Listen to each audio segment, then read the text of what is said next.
Pessoal, vamos lá? Vamos pensar nas duas possibilidades? Na possibilidade 1, o tema da redação vai ser um problema e caberá a você escolher as causas. Aí você vai usar essa folhinha que você tem aí, essa estrutura que está aí, tá? Você pode melhorá-la? Pode. Se você puder explicar a relação que há entre a causa e o problema, vai ser maravilhoso, tá? Evitando sempre repetições vocabulares, evitando aquelas coisas todas, tá? Evitando, é claro, escrever errado, evidentemente. Você não vai colocar gíria lá. O que você tem que evitar? Expressões coloquiais, gírias, vulgarismos. O problema, eu acho que não é o caso de nenhum de vocês, cara. Conheço alguns de vocês aqui, os demais pela idade eu posso já pressupor. Nenhum de vocês tem um problema que um aluno meu teve há alguns anos. Ele colocou na redação o seguinte, ó, o povo fica cada dia mais bolado com a situação que acontece, tal. Ele botou na redação. Não, a parte bizarra você não vai acreditar. Eu falei, cara, você não pode botar bolado na redação, não. Aí ele falou, por que eu não posso botar bolado na redação? Eu falei, porque bolado é gíria. Ele falou, bolado é gíria? Ele não sabia. É sério, a pessoa que não tem contato com a leitura, que não lê e tal, ela não sabe o que é gíria e o que não é gíria. Quando você encontra com um cara de uma comunidade, que ele fala, demorou, deu ruim, deu bolado e tal, o cara que fala assim, ele não sabe que isso é linguagem vulgar. Ele acha que isso é a linguagem, você entendeu? Então, a percepção de gíria, vulgarismo e coloquialismo é uma percepção que vocês têm. Vocês são poliglotas. Vocês falam demorou, deu ruim, mas sabem que isso é coloquialismo. Vocês não falam assim com o juiz, concorda? Você não fala assim com o pastor da sua igreja, com o padre da sua igreja. Você é o que o Bechara chama de poliglota da própria língua. Você sabe a hora certa de falar eu vi ela e a hora certa de falar eu a vi, entendeu? Você sabe a hora certa de falar assim, eu não acho isso apropriado, e a hora certa de falar deu ruim, entendeu? Ou seja, vocês têm essa noção. Então, pedir a vocês que evitem coloquialismos, vulgarismos, aforismos, ditados na redação é mole. Agora, como é que você pede um cara que não sabe que bolado é gíria para não usar gíria? Ele sabe que é gíria, entendeu? Ele acha que aquilo é linguagem de fato. Então, não é o problema de vocês. Você só tem que ter a consciência de que a linguagem da redação ela é totalmente gramatical. Totalmente gramatical, entendeu? Então, a redação não vai admitir o mínimo desvio. Então, por exemplo, a violência cresce, é importante que evitemos ela. Você sabe que isso não pode ser feito, entendeu? É um tipo de linguagem que no corredor funciona, mas na redação não. Então, cuidado, não vai colocar aforismo. Aforismo é ditado, tá? É importante que a perseverança seja a marca daqueles que almejam servir a segurança pública. Começou bem pra caramba, né? Porque água mole imperadura, tanto bate até que fura. Aí estraga a redação toda, entendeu? Você não pode fazer isso. Então, há certas recomendações particulares que você faz em turmas de redação que, sinceramente, não consigo imaginar que nenhum de vocês ficará surpreso quando eu avisar. Você não pode usar exemplos particulares na redação. Cara, quem não sabe disso? Concorda? O cara fala sobre as deficiências do sistema de educação e fala assim, a minha tia foi para o Hospital da Posse. Você não pode fazer isso na redação. Ou seja, são coisas que vocês sabem que não podem ser feitas, entendeu? A exemplificação particular, o aforismo, né? Aforismo, a diferença entre ditado e aforismo é que ditado é uma coisa mais popular. Quando foi Nietzsche que falou, Machado de Assis, aí falamos que foi um aforismo, entendeu? Nenhum dos dois cabe na redação. O que pode acontecer na redação, você se lembra de uma frase muito legal de Machado de Assis, de Shakespeare, de Nietzsche, mas sabe que não é muito conveniente colocá-la aquilo lá, entendeu? A não ser que seja uma citação, de fato, bonita, com aspas e tal. Você pode adaptar. Né? Nietzsche tem um aforismo que eu acho super legal, com o qual vocês todos vão se identificar. É difícil de entender a princípio, tá? Depois você vai pescar. Ele fala assim, os vícios são um bem incomunicável, as virtudes são um bem incomunicável, as virtudes são um bem incomunicável, os vícios, porém, são contagiosos. Ele quer dizer mais ou menos o seguinte, ó, você quer muito estudar, aí você conhece essa colega, tá? Só que ela não quer estudar. O que acontece? Ela convence você a não estudar. E não o contrário, já reparou? E não o contrário. É o que o ditado diz, né? Ou seja, as virtudes são um bem incomunicável. As suas virtudes não contaminam as pessoas, geralmente, reparou? Mas os vícios, cara, já reparou? O cara fala assim, aí, vamos sair para estudar? Aí você não vai, vamos sair para beber? É diferente pra caramba, né? Ou seja, acontece muito. Vou ter um exemplo aqui infeliz, que a menina é super dedicada, estudiosa e tudo mais, né? Futura PRF. Uma coisa legal que eu fiquei sabendo para deixar vocês mais motivados ainda é que o ano que vem, aliás, este ano, né? Vocês vão para a escola este ano, né? Vão se formar esse ano já. Então, o que acontece? Este ano, vocês na escola já, os professores formadores de vocês perceberão inclinações em vocês, perceberá que você tem muita inclinação para ser, sei lá, instrutora de tiro, entendeu? Pode perceber em você uma tendência maior para trabalhar com os cães lá, farejadores. Então, eles sugerem, olha, você sentir em você uma inclinação para isso. Eles sugerem que você possa optar, você tem a liberdade, não, eu quero ir para o Acre cuidar dos dinossauros normal. Agora, se você achar que realmente a inclinação tiver sentido, você pode aceitar. Eles te dão indicações lá possíveis, entendeu? Para isso, temos que passar primeiro, né? Bom, olha só. Segundo parágrafo. O segundo parágrafo vai desenvolver o primeiro elemento que o Sérgio propôs, ou a causa, ou a primeira causa que você escolheu, se o tema da redação for um problema, tá? Se for um problema e você tiver liberdade de escolhê-lo, você vai fazer como a gente fez aí. Vai citar o primeiro problema, a primeira causa, associar essa causa ao problema, entendeu? E tentar explicar qual é a relação. Professor, eu não consigo explicar, eu até consigo pensar numa causa legal, mas eu tenho dificuldade em estabelecer a conexão entre elas. Então, cara, olha para esse caveirão aí, decora e usa, beleza? Porque ele é tautológico, ele não explica também não. Você pode reparar que ele fala o seguinte, ó, a principal causa do resfriado é, sei lá, a mudança de temperatura, entendeu? Mas o cara não explica por que uma coisa causa a outra, não. Ele só fala que a relação é essa, ratifica que a relação é essa, mas não fala qual é a relação. Se você se vir capaz de explicar, explique. Agora, se você se vir, pô, não consigo explicar qual é a relação, use esse recurso tautológico que está aí, tá? Agora, se o CESP propuser a você que desenvolva você mesmo os argumentos que eles propuseram lá, você vai fazer da forma o mais simples possível, tá? Você pode começar o segundo parágrafo, você pode colocar assim, ó, em primeiro lugar, sem nenhum problema, tá? Nos critérios de atribuição de nota para redação, há um trabalhozinho que eu gosto muito de fazer, cara, pegar redações que obtiveram notas máximas e analisar quais foram os critérios que as bancas utilizaram para atribuir notas máximas a essas redações, entendeu? Algumas bancas possibilitam que você faça isso. Se você fuxicar lá o site do SESP, você encontra isso lá. Eles botam as redações que tiraram notas máximas e comentam porque tiraram, entendeu? Quem faz isso mais é o Enem. O SESP fazia o Enem, vocês sabem disso, né? Era o SESP que fazia o Enem até pouco tempo, agora parece que não mais. Então, eles pegavam assim uma redação com nota máxima, a sua nota 1.000, a dela com 900, a dele com 800. Explicavam por que você tirou 1.000, em que você perdeu 100, em que você perdeu 200. Eles botavam lá comentários lá, tá? Posso garantir a vocês, nenhuma redação de nota máxima, SESP, Enem, não interessa, nenhuma redação de nota máxima teve como razão da nota máxima originalidade. Ninguém dá ponto para originalidade. Ah, poxa, que falta de originalidade colocar em primeiro lugar. E daí? Ninguém vai ganhar pontos por originalidade, entendeu? Ou seja, não fiquem preocupados em começar um parágrafo que vai expor o primeiro tópico com em primeiro lugar, vírgula. É importante. Agora você vai colocar aqui, considerar, lançar um olhar, ponto, entendeu? Em primeiro lugar, é importante lançar um olhar, fazer uma consideração, analisar de forma pormenorizada, entendeu? Expor a visão sobre, beleza? Aí você bota aqui. Agora, infelizmente, cara, daqui para cá é com você. Eu não sei o que vai ser. E muito provavelmente, se for o CESP que vai escolher, ele vai escolher um tópico sobre o qual você terá conhecimento. Ele pode escolher uma lei, ele pode escolher um tópico legal qualquer, ele pode escolher um tópico relacionado ao papel da PRF, entendeu? Então, aqui, o que eu posso fazer por você é o tópico frasal, a introdução do primeiro elemento lá, tá? Em primeiro lugar, é importante lançar um olhar sobre Tchum. Cara, a sua redação até aqui, até este ponto, ela está muito perfeita. Aquela introdução legal até aqui você vinha tirando um 10, tá? Vamos pensar na pior das possibilidades.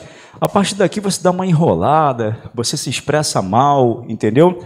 Aí a sua redação, que valia 10, cai para uns 9,5, entendeu?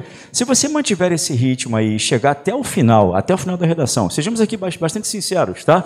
Vocês não fizeram nenhuma redação até hoje, não praticaram, não mandaram ninguém corrigir, entendeu? Se você chegar à prova do CESP, acertando uma média da prova aí de 70% a 80%, deixando o resto sem responder. Eu já falei com vocês isso 1 bilhão de vezes, cara. Não sabe, não faz, beleza? Não sabe, não faz. Então, juntemos os fatores.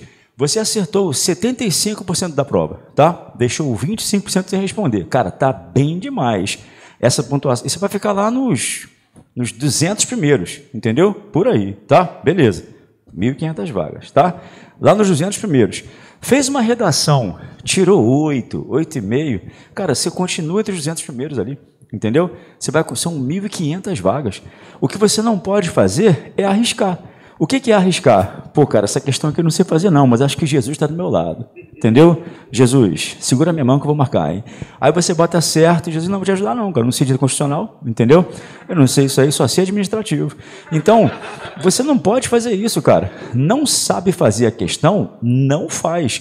Sejamos estratégicos. Você já pensou nisso, cara? Já pensou que esta turma inteira pode ser aprovada? A turma inteira ainda sobra vaga pra caramba para quem está do lado de fora. Sobra um monte de vaga, um monte de cursinho aí, mequetrefe, entendeu? Ou seja, todos vocês podem ser aprovados. É só não fazer besteira. É só ser estratégico, entendeu? Se a sua pontuação ficar aí 75%, somando redação e tudo mais, com 1.500 vagas, você entra. Você não pode ousar, entendeu? Não pode ousar. Pô, cara, eu vou tentar matar pelo contexto, entendeu? Pô, eu não sei essa questão aqui não, mas eu vou tentar associar ao constitucional, ver se eu consigo matar. Tudo bobagem. Eu vou meter um outro sim aqui, ó, entendeu? Vou meter um ademais, um porquanto. Não, faz o básico, tá? Em primeiro lugar, é importante lançar um olhar sobre... Aí vem você aqui, ó, e expõe seu conhecimento. Posso expor para você uma técnica que eu usava quando eu fazia prova discursiva na época de vestibular? Eu fiz uma questão de história à época. A segunda fase para a UERJ é discursiva, né? E aí a pergunta foi a seguinte. Eles me quebraram um galhão. Cite alterações que ocorreram no mundo após a Segunda Guerra Mundial. Cara, o cara não me falou quantas, entendeu? Não me falou quantas. O vestibular é legal. Se você falar 10 bobagens e uma coisa certa, eles só consideram a coisa certa só, entendeu? Então eu falei tudo que me veio à cabeça. A Xuxa surgiu, falei um monte de coisa. Dentre as várias bobagens que eu citei lá, eu falei que houve a propagação dos ideais comunistas pelo mundo, que houve uma guerra entre o capitalismo e o comunismo e tudo mais. O cara aproveitou e me deu um pontinho daquilo ali, entendeu? Então, olha só, se por acaso este tópico aqui for um tópico sobre o qual você não sabe muita coisa, pega o pouco que você sabe e estende, cara. Pega o pouco que você sabe e estende. Por exemplo, neste momento agora, você conseguiria citar todas as medidas que a PRF já tomou para poder conter a pandemia? Talvez não consiga, mas pensa nas 2 ou 3 que vierem à sua cabeça e bota lá e desenvolve, entendeu? Por isso que eu recomendo a vocês que façam uma pesquisa, porque isso provavelmente vai ser útil, tá? Tranquilo? Aí, olha só, terceiro parágrafo. Professor, não acredito. Você vai colocar em segundo lugar? Se quiser colocar, pode colocar à vontade. Ninguém fala, pô, perdeu ponto porque fez uma coisa muito óbvia. Não é Machado de Assis, cara. Não é Shakespeare, não. Ninguém quer se surpreender pelas suas qualidades literárias, entendeu? Ele quer organização. Muito pelo contrário. Se o corretor vir que você pegou o segundo parágrafo e colocou em primeiro lugar, o que o coração dele mais quer é que você ponha aqui em segundo lugar, entendeu? O que o coração dele mais quer, porque esse cara é muito organizado, cara. Na mesma ordem que ele citou, quadradinho, triângulo e círculo, ele bota primeiro, segundo e terceiro aqui, entendeu? Você pode colocar em segundo lugar, cabe uma análise a...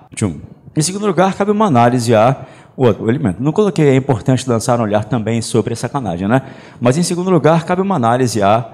Aí, olha só, é importante lançar um olhar sobre e cabe uma análise a, basicamente é a mesma coisa, só troquei o recurso vocabular para não ficar uma coisa também muito cara de pau e repetitiva, né? Aí, olha só, professor, não queria fazer isso não, está me incomodando um pouquinho.